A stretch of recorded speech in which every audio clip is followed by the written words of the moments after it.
With the California gubernatorial recall election 30 days away, both the incumbent Governor Gavin Newsom and the Republican frontrunner Larry Elder took their campaigns to the Bay Area.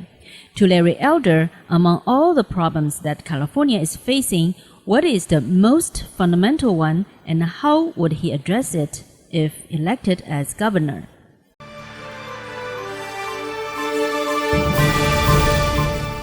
Newsom started a caravan campaign in San Francisco and then heading to Southern California during this weekend. And Larry Elder spoke at a rally in San Jose and was welcomed by over 1,000 audience. Larry Elder. Larry.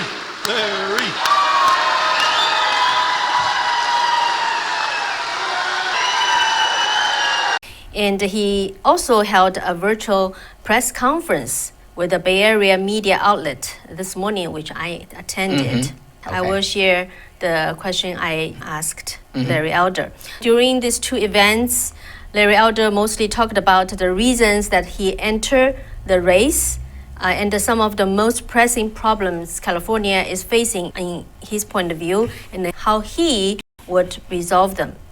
So this recall election in California has become the nationwide attention. Last night, President Joe Biden weighed in by tweet. So he said that Governor Newsom is leading California through unprecedented crises. And you can read that. So, but exactly how Newsom handled the pandemic was exactly the reason why Elder said he entered the race. He has shut down this state in the most severe way than any of the other 49 governors have.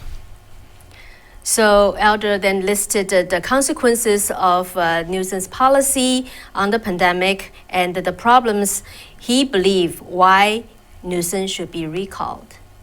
A third of all small businesses in California are now gone forever. And the small business are really severely hurt, as Larry Elder puts. And he also take an example. He said a magazine called the CEO magazine, which existed for 17 years, but since the first issue of such magazine, California has been listed at the bottom of the worst environment for business for 17 years. And then he mentioned about the cost of living. The average pricing of California housing is $800,000, which is 150% more than the national average. Elder explained, he quoted the economist Leon Harden that he always interviewed in his talk show. He says the average price of a home in California, because of the environmental rules and regulations foisted down the throats of developers by these extremists, the average price of a home in California is 50% more than it otherwise would be if it weren't for these environmental regulations. And then he also pointed out the school problems. His own kids enjoyed in-person, in-school, private education, while he denied the same opportunity for the public school students here in California. 80% of the public school students in California are Black and brown students, and these are the ones that people on the left claim that they really care about. It's estimated that around 75% of all Black boys in public education in California cannot read at state levels of proficiency. In terms of the mandate, he said if he is elected. When I become governor, assuming there are mandates for masks and statewide mandates for vaccines, they will be suspended right away. This is America. We have freedom in America. And he will also make the school issue as one of his priorities. I support choice. I support true choice, and that includes the ability to put your kid in a public school should you choose to, a private school, a religious school, or a charter school. In regards to the homeless problem, that's another issue that more and more cities, not only the large cities in San Francisco and Los Angeles are facing, other cities are starting to see the increase of the homelessness. And the dominant reason is because of mental illness and because of substance abuse. Unless you deal with the mental illness and the substance abuse, simply building homes, by the way, at a much greater cost than the private sector would build, is not going to do anything.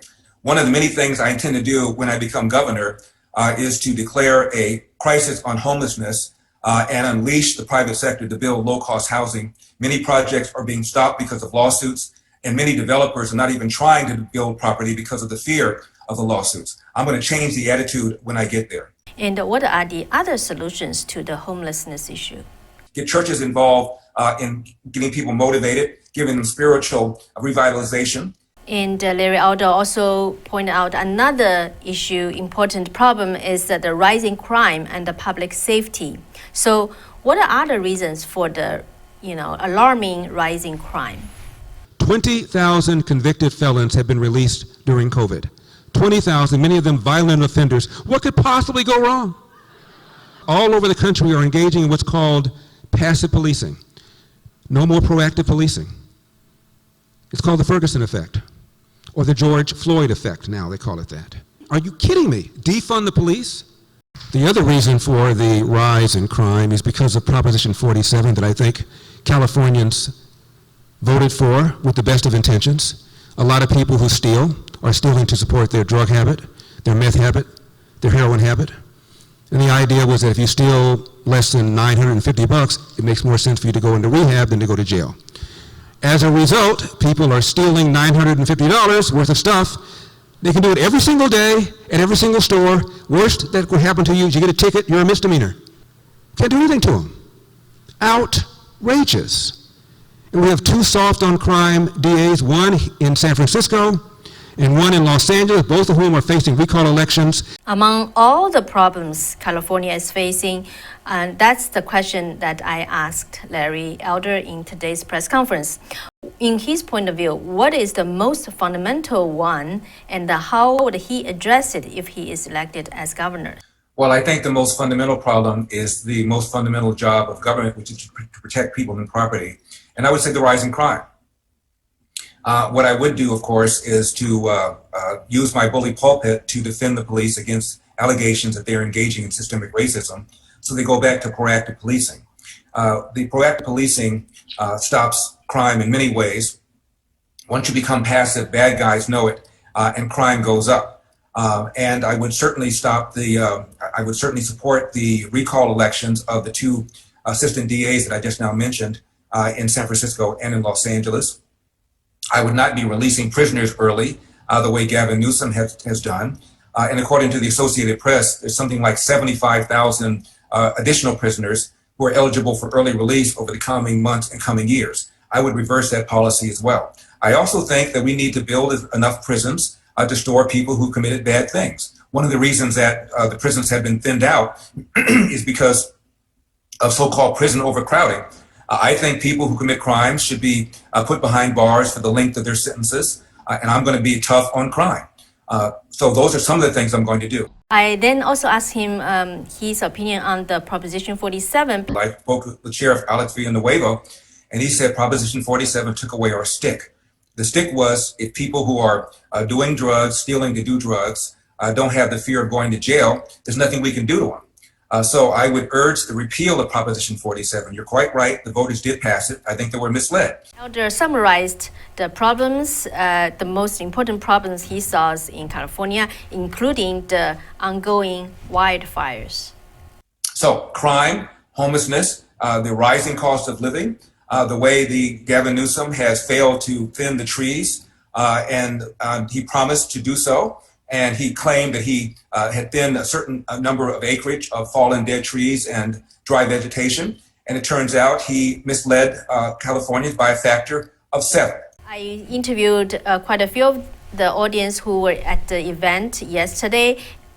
Well, he's so popular, he's so well known. So I think he's got the name recognition to win. I think I'm still making up my mind, but Larry is a good candidate. Oh, I believe that Larry Elder has the issues and also have correctly, because I believe that he has been in California for a long time and he knows the state of California. He realized the direction that we are going is a suicidal route. We are at a point of almost no return. It's either now or never. So we've got to pull behind the leader, among the conservatives who are running for California. If we don't do that and we divide the vote, we're going to end up losing it, and then we're going to end up with Newsom Jr. or Newsom 2.